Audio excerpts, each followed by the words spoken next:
امام علی رضی الله عنه چرا از فاطمه زهرا رضی الله عنها دفاع نکرد؟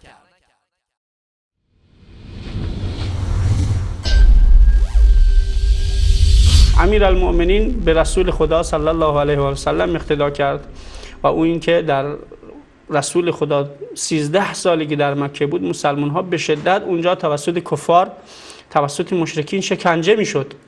سمیه مادر عمار یاسر هست به بدترین وضعیت در اونجا به شهادت رسید. طبق برخی از روایات ابو جهل یک پای اون حضرت رو به یک اسب بست و یک پای دیگر رو به یک اسب دیگه بست و کشید و دو شق کرد. و طبق روایتی که ابن حجر عسقلانی نقل میکنه با تازیانه به زیر ناف او زد و به بدترین وضعیت رو به شهادت رسون. خب پیغمبر در مکه بود، این قضایا رو میدید، چرا از سمیه دفاع نکرد؟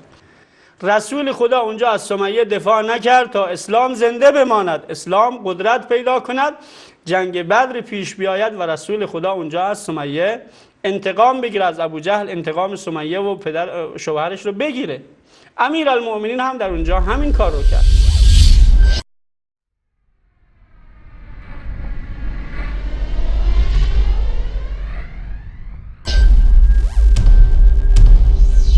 جناب حجت الاسلام، شما شیعیان که قیاس را قبول ندارید باز هم به قیاس استدلال می کنید. این قیاس شما قیاس مع الفارق است.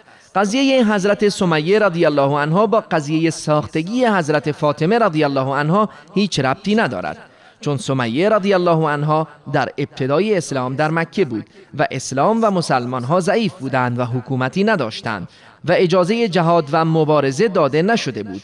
اما واقعی فاطمه زهرا رضی الله عنها به گمان شما بعد از اکمال دین و به اوج رسیدن قدرت اسلام و بعد از این که به مسلمان ها اجازه جهاد و مبارزه داده شد و لشکر اسلام برای مبارزه با بزرگترین قدرت جهانی روم در حال اعزام بود رخ داد.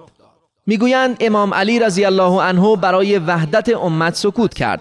چرا شما شیعیان امروز برای وحدت امت سکوت نمی کنید در حالی که ادعای آن را دارید؟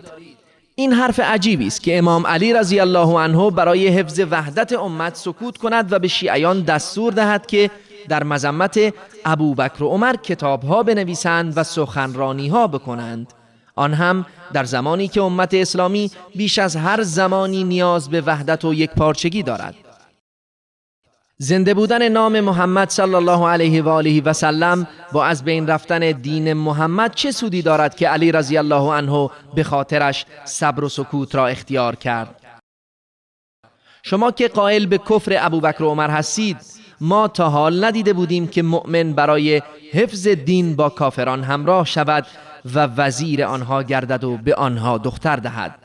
ندیده بودیم که وقتی قدرت هم دارد که دشمنان دین را خوار کند ساکت بنشیند.